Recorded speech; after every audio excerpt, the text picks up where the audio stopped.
Anjarakandy dental കോളേജിലെ വിദ്യാർത്ഥി നിതിൻ രാജിന്റെ മരണത്തിൽ കോടതിയുടെ വിധി പകർപ്പിന്റെ വിശദാംശങ്ങൾ ഇപ്പോൾ 24 പുറത്തുവിടുകയാണ്. നേരത്തെ മുൻകൂർ ജാമ്യം ഡോക്ടർ റാമിന് നിഷേധിച്ചിരുന്നു. സംഗീത എന്ന അധ്യാപികയ്ക്ക് ജാമ്യം നൽകുകയും ചെയ്തിരുന്നു.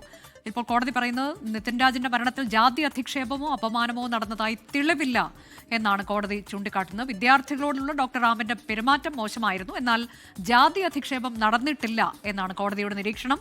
ജാമ്യാപേക്ഷയുടെ വിധിപ്പകർപ്പിന്റെ വിവരങ്ങളുമായി ഗോകുൽ കെ വേണുഗോപാലുണ്ട്. ഗോകുൽ, ഇതിലിപ്പോൾ ഏറ്റവും പ്രധാനമായി ജാതി അധിക്ഷേപം എന്നുള്ളത് അത് പ്രോസിക്യൂഷന്റെ ഭാഗത്തുനിന്ന് വലിയൊരു വാദമായി ഉയർത്തിക്കാട്ടിയതാണ്. പക്ഷെ അങ്ങനെയൊന്നും ഉണ്ടായിട്ടില്ല. എന്നാൽ ഡോക്ടർ റാമിന്റെ പെരുമാറ്റം മോശമായിരുന്നു എന്നതുൾപ്പെടെ എന്താണ് അദ്ദേഹത്തിന് ജാമ്യം നിഷേധിക്കാനുള്ള കാരണമായി കോടതി ചൂണ്ടിക്കാട്ടുന്നത്? അനുജ, അതുതന്നെയാണ്. ഡോക്ടർ റാം ജാതി അധിക്ഷേപമോ ജാതിയുടെ പേരിൽ വിദ്യാർത്ഥികളെ അപമാനിക്കുകയോ ഒന്നും ചെയ്തിട്ടില്ല. പക്ഷേ വിദ്യാർത്ഥികളോടുള്ള ഡോക്ടർ റാമിന്റെ പെരുമാറ്റം മോശമായിരുന്നു. ആ മോശം പെരുമാറ്റം എന്ന് പറയുന്നത് ജാതിയെ അടിസ്ഥാനമാക്കി ഉള്ളതല്ല എന്നാണ് ഇപ്പോൾ ഉത്തരവിൽ കോടതിയുടെ വിധി പകർപ്പിൽ വ്യക്തമാക്കിയിട്ടുള്ളത്. അദ്ദേഹത്തിന്റെ ജാമ്യം നിഷേധിക്കാനായി പറയുന്ന ചില കാരണങ്ങളിൽ പ്രധാനപ്പെട്ട കാര്യം, ഈ നിതിൻ രാജിനെ ചോദ്യം ചെയ്യുന്ന സമയത്ത്, പ്രിൻസിപ്പാളിന്റെ ചേംബറിൽ ചോദ്യം ചെയ്യുന്ന സമയത്ത് തൊട്ടടുത്ത മുറിയിൽ സംഭവ സ്ഥലത്ത് ഡോക്ടർ റാം ഉണ്ടായിരുന്നു എന്നാണ്. അതിനാൽ ഈ ആത്മഹത്യാ പ്രേരണയുമായി ബന്ധപ്പെട്ട കാര്യത്തിൽ ഡോക്ടർ റാമിനെ കസ്റ്റഡിയിൽ ചോദ്യം ചെയ്യേണ്ടത് അനിവാര്യമാണെന്ന് കോടതി പറയുന്നുണ്ട്.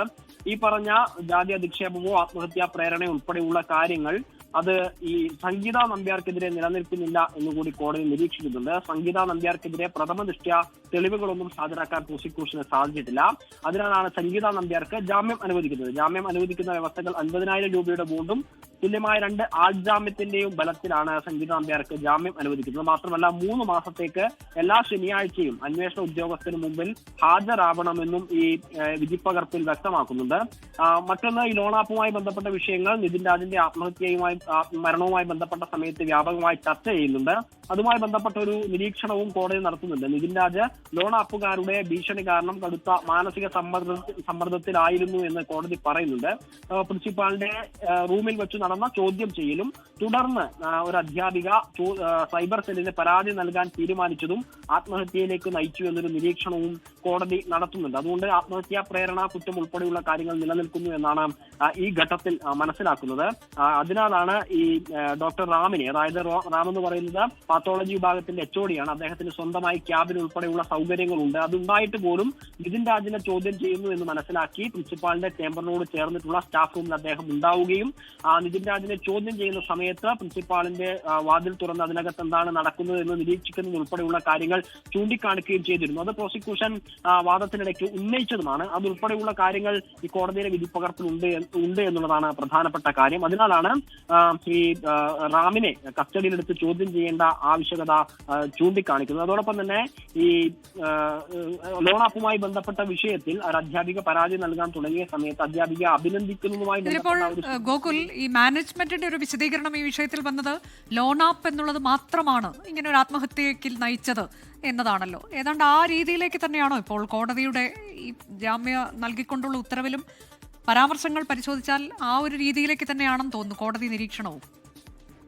അത്തരത്തിലൊരു നിരീക്ഷണം തന്നെയാണ് നടക്കുന്നത്. ഈ ജാതി അധിക്ഷേപം നടന്നിട്ടില്ല എന്ന് പറയുമ്പോൾ ഈ റാമിന്റെ മോശം പരാമർശം അല്ലെങ്കിൽ മോശം പെരുമാറ്റം ഏത് രീതിയിലായിരിക്കും ഈ നിതിൻ രാജിനെ സ്വാധീനിച്ചിട്ടുണ്ടാവുക, അല്ലെങ്കിൽ ഈ ലോൺ ആപ്പുമായി ബന്ധപ്പെട്ട വിഷയത്തിൽ പ്രിൻസിപ്പാളിന്റെ ചേംബറിൽ നിതിൻ രാജിനെ ചോദ്യം ചെയ്യുന്ന സമയത്ത് തൊട്ടടുത്ത് ഇരുന്നു കൊണ്ട് അത് നിരീക്ഷിക്കുന്ന സമയത്ത് ഈ ഈ ഡോക്ടർ റാമിന്റെ പെരുമാറ്റം ഏത് രീതിയിലായിരിക്കും ഉണ്ടാവുക എന്നതുൾപ്പെടെയുള്ള കാര്യങ്ങൾ തുടർന്നുള്ള അന്വേഷണത്തിൽ വെളിവാവേണ്ടതാണ്. അതുൾപ്പെടെയുള്ള കാര്യങ്ങൾ പരിശോധിക്കേണ്ടതുമാണ്. ലോൺ ആപ്പുമായി ബന്ധപ്പെട്ട വിഷയത്തിൽ കടുത്ത മാനസിക സമ്മർദ്ദത്തിൽ ഉണ്ടായിരുന്നു നിതിൻ രാജ് എന്ന് കോടതി നിരീക്ഷിക്കുന്നുണ്ട്. അതോടൊപ്പം തന്നെ ആ വിഷയവുമായി ബന്ധപ്പെട്ട ലതാ ശിസ്റ്റൻ എന്ന് പറയുന്ന അധ്യാപിക പരാതി നൽകാൻ തീരുമാനിച്ചത് ഉൾപ്പെടെയുള്ള കാര്യങ്ങൾ ഈ ആത്മഹത്യയിലേക്ക് നയിക്കാൻ കാരണമുണ്ടായിട്ടുണ്ടാകുമെന്ന് കോടതി നിരീക്ഷിക്കുന്നുണ്ട്. നേരത്തെ തന്നെ മാനേജ്മെന്റിന്റെ വാദം ഈ പറഞ്ഞതുപോലെ ലോൺ ആപ്പിലേക്ക് മാത്രം കേന്ദ്രീകരിച്ചിട്ടുള്ളതായിരുന്നു. അത് പക്ഷേ ഈ അധ്യാപകരെ, ഡോക്ടർ റാം ഉൾപ്പെടെയുള്ള അധ്യാപകരെ സംരക്ഷിക്കുന്നതുമായിരുന്നു. കോടതി പക്ഷേ ആ ഒരു ഒറ്റ ഭാഗത്തേക്ക് പോകുന്നില്ല എന്നുള്ളത് പ്രധാനപ്പെട്ട കാര്യമാണ്. കാരണം ഡോക്ടർ റാമിന്റെ പ്രിൻസിപ്പാളിന്റെ ചേംബറിന് സമീപത്തുണ്ടായിരുന്ന അദ്ദേഹത്തിന്റെ സാന്നിധ്യം അതെന്തായാലും ഒരു സംശയത്തിന്റെ നിഴലിൽ നിൽക്കുന്ന കാര്യം തന്നെയാണ്. അതിനാൽ തന്നെ അദ്ദേഹത്തെ കസ്റ്റഡിയിലെടുത്ത് ചോദ്യം ചെയ്യേണ്ടതുണ്ട്. അതിനാൽ അദ്ദേഹത്തിന് ജാമ്യം നൽകാനാവില്ല എന്ന ഒരു വിലയിരുത്തലിലേക്കാണ് കോടതി ഇപ്പോൾ എത്തിയിട്ടുള്ളത്. അതിനാലാണ് സംഗീത നമ്പ്യാർക്ക് ജാമ്യം നൽകുമ്പോഴും ഡോക്ടർ റാമിന് ജാമ്യം നൽകാത്തൊരു സാഹചര്യം ഉണ്ടാവുന്നത്. കാരണം പക്ഷേ ജാതി അധിക്ഷേപം ഉണ്ടായിട്ടില്ല എന്ന തരത്തിലേക്ക് ഒരു നിരീക്ഷണമാണ് കോടതിയുടെ ഭാഗത്തു നിന്ന് ഉണ്ടാകുന്നത്. അങ്ങനെ ജാതിയുടെ പേരിൽ അപമാനം നടന്നതായി തെളിവില്ല എന്നാണ് കോടതി പറയുന്നത്. ഡോക്ടർ റാമിന്റെ പെരുമാറ്റം മോശമായിരുന്നു എന്നും കോടതി ചൂണ്ടിക്കാട്ടുന്നുണ്ട്. പ്രിൻസിപ്പലിന്റെ മുറിയിൽ വെച്ച് നിതിൻ രാജിനെ ചോദ്യം ചെയ്യുമ്പോൾ അതിന് ആ സാന്നിധ്യം ഉണ്ടായിരുന്നു ഡോക്ടർ റാമിന്റേത്. അതുകൊണ്ട് തന്നെ കസ്റ്റഡിയിലെടുത്ത് ചോദ്യം ചെയ്യേണ്ടതുണ്ട് ഡോക്ടർ റാമിനെ എന്നതാണ് കോടതി ജാമ്യം നിഷേധിച്ചുകൊണ്ട് പറയുന്നത്. എന്നാൽ സംഗീത നമ്പ്യാരുടെ കാര്യത്തിൽ അവരുടേത് മോശം പെരുമാറ്റമൊന്നുമല്ല, അവർക്കെതിരെ എന്തെങ്കിലും തെളിവുകൾ ഹാജരാക്കാൻ പ്രോസിക്യൂഷന് കഴിഞ്ഞിട്ടില്ല എന്നുകൂടി കോടതി വിലയിരുത്തുകയാണ്. തലശ്ശേരി ജില്ലാ അഡീഷണൽ സെഷൻസ് കോടതിയുടേതാണ് ഉത്തരവ്.